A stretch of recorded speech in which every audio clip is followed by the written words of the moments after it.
दोस्तों, ज्यादातर हम सभी लोग यही चाहते हैं कि अपने पैसे को किसी ऐसी जगह पर इन्वेस्ट किया जाए कि वो ज्यादा से ज्यादा ग्रो हो सके और कुछ समय बाद हमें एक अच्छा सा रिटर्न दे सके। लेकिन यहीं से शुरू होती है प्रॉब्लम की शुरुआत, क्योंकि हम सभी कंफ्यूज होने लगते हैं और हमें समझ नहीं आता कि आखिर क्या है सबसे बेस्ट ऑप्शन। तो इसी बेस्ट ऑप्शन को जानने के लिए बने रहिए हमारे साथ इस वीडियो के एंड तक। और अगर आप इस चैनल पर नए हैं तो चैनल को सब्सक्राइब करना न भूलें। दोस्तों, जब भी हम नया इन्वेस्टमेंट कर रहे होते हैं या फिर करने की सोच रहे होते हैं तो अक्सर हम सभी कंफ्यूज होते हैं और एक बेस्ट ऑप्शन की तलाश कर रहे होते हैं। लगभग सारे ही फाइनेंशियल एडवाइजर्स और सक्सेसफुल लोगों के अनुसार इस बेस्ट ऑप्शन का नाम है SIP, यानी कि सिस्टमैटिक इन्वेस्टमेंट प्लान। अभी आपको ये सुनने में थोड़ा कॉम्प्लिकेटेड लग सकता है, मगर असलियत में ये बहुत ही सिंपल है। पूरे स्टॉक मार्केट में SIP ही एकमात्र ऐसा तरीका है जो हमें बिना रिस्क के FD वगैरह जैसी चीजों से भी बेहतरीन रिटर्न देता है। और इसकी सबसे अच्छी बात यह है कि इससे आप कम से कम इनकम और कम से कम स्टॉक मार्केट की नॉलेज के बावजूद भी एक अच्छा और बेहतरीन रिटर्न प्राप्त कर सकते हैं। दरअसल SIP में आपको अपनी मंथली इनकम में से एक फिक्स्ड अमाउंट डिसाइड करना होता है और आपको ये डिसाइड करना होता है कि कितने सालों के लिए ये इन्वेस्टमेंट चालू रखनी है। बस इसके बाद आपको कोई टेंशन नहीं लेनी। न तो आपको रोज रोज स्टॉक मार्केट के फिगर्स को बैठकर एनालिसिस करना है और न ही हर महीने इन्वेस्टमेंट करने के लिए बैंक के चक्कर काटने हैं। बस एक बार के डिसीजन ने ही आपका सारा काम कर दिया। अब हर महीने जब भी आपके अकाउंट में सैलरी आया करेगी, उसमें से वो फिक्स्ड अमाउंट ऑटोमेटिकली डिडक्ट होकर SIP में इन्वेस्ट हो जाया करेगा। अब आप सोच रहे होंगे कि ये तो कुछ EMI जैसा हो गया। नहीं, ये ऐसा बिल्कुल भी नहीं है। SIP में आप जब चाहे तब अपनी इन्वेस्टमेंट को स्टॉप कर सकते हैं। और सबसे अच्छी बात यह है कि SIP स्टॉप करने के बावजूद भी आपने जितना अमाउंट इन्वेस्ट किया है, रेस्ट ऑफ द टाइम के लिए वो पैसा भी लगातार ग्रो करता रहेगा। SIP में आपका पैसा पावर ऑफ कंपाउंडिंग के थ्रू ग्रो करता है। दोस्तों, हमने पावर ऑफ कंपाउंडिंग के ऊपर ऑलरेडी वीडियोस बनाई हुई है, जिसकी लिंक आपको डिस्क्रिप्शन में मिल जाएगी, आप उन्हें भी देख सकते हैं। तो चलिए हम आपको पावर ऑफ कंपाउंडिंग की एक और स्टोरी सुनाते हैं। एक बार की बात है, एक राज्य में बहुत ही क्रूर और घमंडी राजा हुआ करता था। वो खुद को दुनिया का सबसे बड़ा विद्वान और दूसरों को मूर्ख समझता था। साथ ही साथ वो अपनी प्रजा पर बहुत अत्याचार भी करता था। सारी प्रजा उसके अत्याचारों से बहुत ही परेशान थी और उसकी उल्टी सीधी हरकतों से तंग आ चुकी थी। सारे लोग उसे किसी भी तरह सबक सिखाना चाहते थे और उससे छुटकारा पाना चाहते थे। इसके लिए सारी प्रजा ने मिलकर योजना बनाना शुरू कर दिया।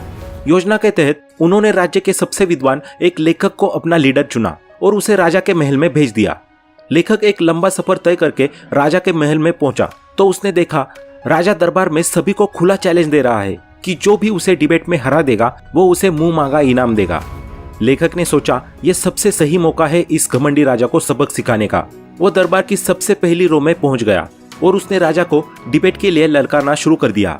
राजा लेखक की इस हरकत को देखकर गुस्से में आ गया और वो डिबेट के लिए राजी हो गया। दोनों के बीच मुकाबला शुरू हुआ और ये मुकाबला कई दिनों तक चला, परंतु अंत में घमंडी राजा को हार का मुंह देखना पड़ा। जब राजा हार गया तो उसने लेखक को कहा कि वो अपनी इच्छा जाहिर करे कि उसे इनाम में क्या चाहिए। लेखक ने उत्तर देते हुए कहा कि ज्यादा कुछ नहीं, बस उसे अगले 1 साल तक प्रत्येक दिन एक सोने का सिक्का सरकारी खजाने में से दिया जाए, मगर शर्त यह है कि सिक्के की संख्या हर दिन डबल होती रहनी चाहिए। राजा को यह सुनकर हंसी आ गई और वो बोला, बस इतना ही? मैं तो सोच रहा था कि तुम कुछ बड़ा मांगोगे। खैर जाओ, तुम्हें दिया ये इनाम अगले 1 साल के लिए। अब लेखक को इनाम मिलना शुरू हुआ। पहले दिन उसे सोने का 1 सिक्का मिला, दूसरे दिन 2, तीसरे दिन 4, चौथे दिन 8। ऐसे करते करते अगले 30 दिन यानी कि मंथ के एंड में सिक्कों की संख्या बढ़कर 53 करोड़ से भी ज्यादा हो गई। अब राजा को एहसास हुआ कि ये उसने क्या कर दिया। फिर जैसे ही अगला महीना शुरू हुआ, संख्या लगातार बढ़ती चली गई और दूसरे मंथ का एंड आते आते सिक्कों की संख्या बिलियन और ट्रिलियन से भी आगे 576 क्वाड्रिलियन तक पहुंच चुकी थी। और इतने सिक्के सरकारी खजाने में क्या, पूरी दुनिया में नहीं थे। राजा का घमंड चूर चूर हो गया था। उसने अपनी हार स्वीकार कर ली और अपना सारा राज्य उस लेखक के नाम कर दिया। इस तरह राज्य की प्रजा को उस घमंडी राजा से मुक्ति मिल गई और एक नया अच्छा और विद्वान राजा भी मिल गया। यह सभी संभव हो पाया पावर ऑफ कंपाउंडिंग से। इसी तरह पावर ऑफ कंपाउंडिंग छोटे से छोटे इन्वेस्टमेंट से भी आपके करोड़पति और अमीर बनने के सपने को बड़ी ही आसानी से पूरा कर सकता है। चलिए एक लाइव एग्जांपल देखते हैं। मान लीजिए कि आपकी अभी अभी नई जॉब लगी है और आप महीने का 25,000 रुपए कमाते हैं। आपने डिसाइड किया कि आप अपनी इस मंथली इनकम में से हर महीने 5,000 रुपए का इन्वेस्टमेंट SIP में करना शुरू कर देंगे और इस इन्वेस्टमेंट को आप अगले 30 साल तक ऐसे ही कंटिन्यू रखेंगे। आपने हर महीने 5-5 हजार रुपए SIP में लगाना शुरू कर दिए। पहले महीने आपका इन्वेस्टमेंट अमाउंट 5,000 हुआ, दूसरे महीने 10,000, तीसरे महीने 15,000, ऐसे ही करते करते ईयर के एंड तक आपने टोटल 60,000 रुपए इन्वेस्ट कर दिए। साल दर साल ये इन्वेस्टमेंट चलता चला गया और बढ़ता चला गया। आपने कभी भी इसके इंटरेस्ट अमाउंट को नहीं निकाला और बिना कुछ छेड़छाड़ किए अगले 30 सालों तक इस SIP को आपने ऐसे ही कंटिन्यू रखा। इसका रिजल्ट ये हुआ कि आपने इन 30 सालों में टोटल 18 लाख रुपए इन्वेस्ट कर दिए। अगर हम कम से कम रिटर्न रेट भी देखें तो SIP कभी 12% से कम का रिटर्न नहीं देता। उस हिसाब से 30 साल बाद आपको रिटर्न के रूप में पूरे 1,76,00,000 रुपए मिलेंगे।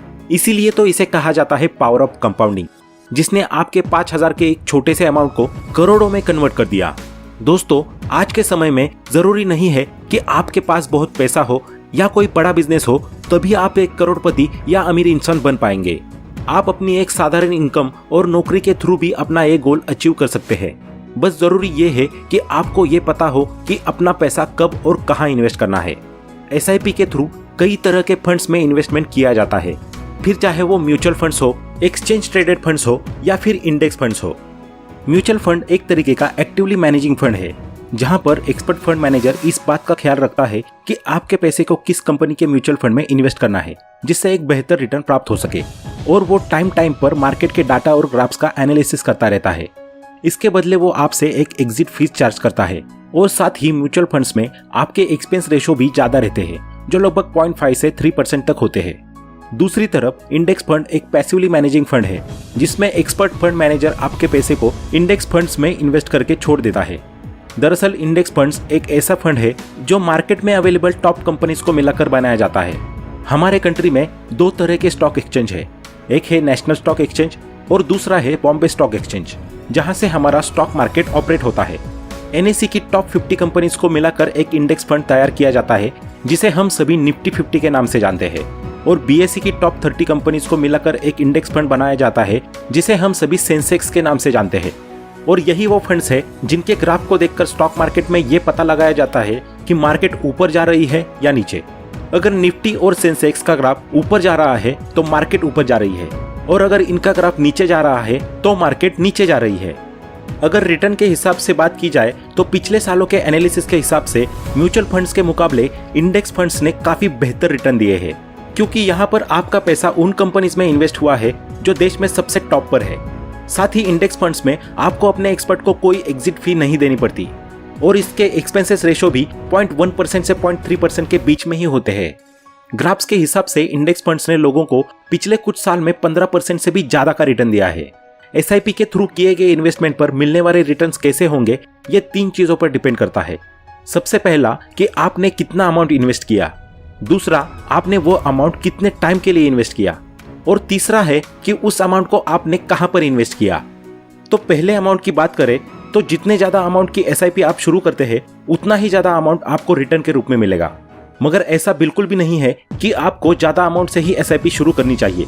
आप 500 रुपए महीने से भी SIP की शुरुआत कर सकते हैं।